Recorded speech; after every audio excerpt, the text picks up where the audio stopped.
자, 그러면 우리가 정말 중요한 거 배워볼게요. 앞에서 배운 간접 의문문의 어순 어떻게 됐습니까? 의문사, 주어, 동사 순으로 왔었죠? 의, 주, 동의 순서로 나왔습니다. 자, 이 순서로 나왔을 때 우리가 간접 의문문이라고 하고 이때 간접 의문문은 어떤 품사의 역할이 된다 그랬죠? 문장의 일부가 된다 그랬는데 즉 역할이 뭐가 된다는 얘기야? 명사로서의 역할로 바뀐다는 거예요. 알겠죠? 이 의주동의 의문사 자리에 when, where, what, why, who, how 이 의문사가 와야 되는데 이 자리에 의문사가 아니라 if가 오는 경우가 있어. 이 경우를 살펴보려고 합니다. 이 경우도 마찬가지로 명사절이야. 아시겠죠? 그런데 우리가 오늘 배울 명사로서의 if 말고 예전에 2학년 때 부사로서의 if를 배웠거든요. 그러면 그 부사로서의 if 먼저 우리가 정리를 해볼게요. 부사로서의 if는 해석을 먼저 해보면 답이 나온다. 자, 어떻게 해석이 됩니까? 만약 뭐뭐라면, 만약 뭐뭐 한다면 이라고 해서 문법적으로 가정법의 특징을 가지고 있었습니다. 그러면 예문을 들어서 설명을 한번 해볼게요. 구조 먼저 볼까요? 구조 먼저 보는 게 좋을 것 같아요. 자, 구조는요, 보통 if 다음에 주어 써주시고, 그 다음에 과거 동사를 씁니다. 과거 동사를 써요. 그리고 주어 다시 나오고요. 조동사의 과거 씁니다. 뭐 would, could, might 이런 거 있죠. 그 다음에 조동사니까 뒤에는 동사 원형으로 구성이 됩니다. 가장 기본적인 특징이죠.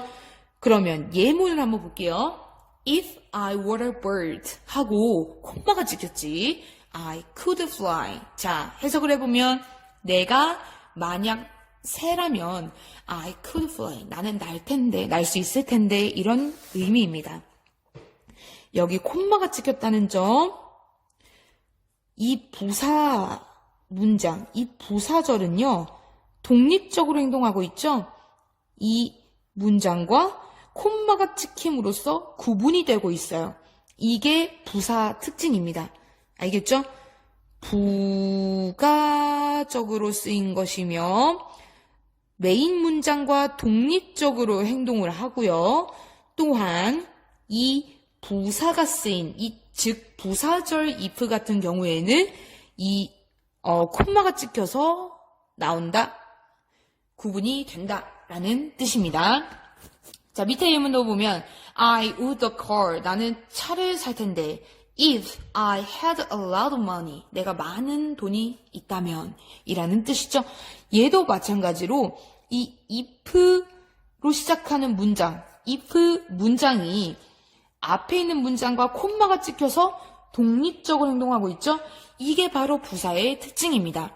그래서 which는요 어디 오냐면은 애들아 이거 한번 잘 봐.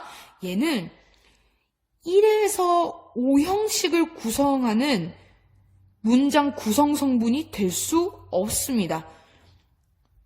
이게 무슨 말이냐? 잘 보세요. 우리 1형식은 어떤 구조를 취하고 있었죠? 네, 주어 동사. 2형식은 주어 동사 주격 보어. 3형식은 주어 동사 목적어. 4형식은 주어 동사 간접 목적어, 직접 목적어. 5형식은 주어 동사 목적어, 목적격, 보어였었죠? 이 구성 성분이 될 수 없어. 즉, 이 주어 자리, 동사 자리, 뭐 목적어, 주격, 보어 각각 이 자리에 올 수가 없어요. 이 자리 빼고 다 나올 수 있어. 뒤에 붙어요, 보통. 뒤에 붙습니다. 그래서 이런 것들이 부사예요. 그래서 부사는 이러한 문장 구성 성분에 영향을 미치지 않고 콤마가 찍혀서 독립적으로 행동한다라는 거예요. 그러면 명사 if 한번 알아볼게요. 자, 명사 if, 명사부터 한번 보겠습니다. 자, 얘는요, 명사가 당연히 명사겠죠? 그러면 어느 자리에 오니 명사는? 주어 자리, 또 목적어 자리, 또 보어 자리, 이렇게 세 자리에 올 수 있죠?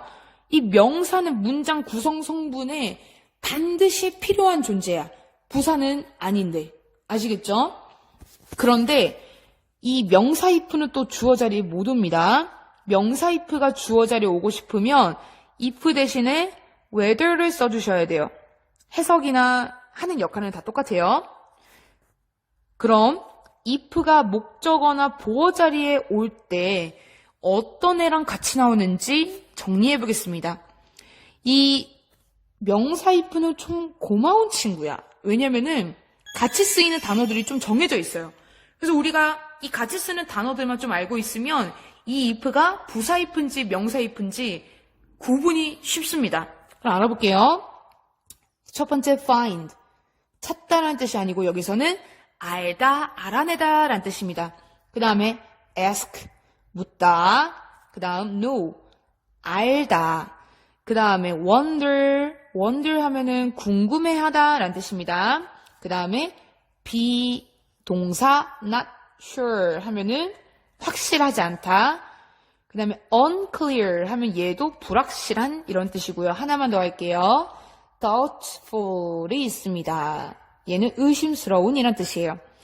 이 단어들 뒤에 if가 나오면 이 if는 명사로서 쓰였다라고 보시면 되겠습니다. 그래서 문법적 특징 또한 명사다. 아시겠죠?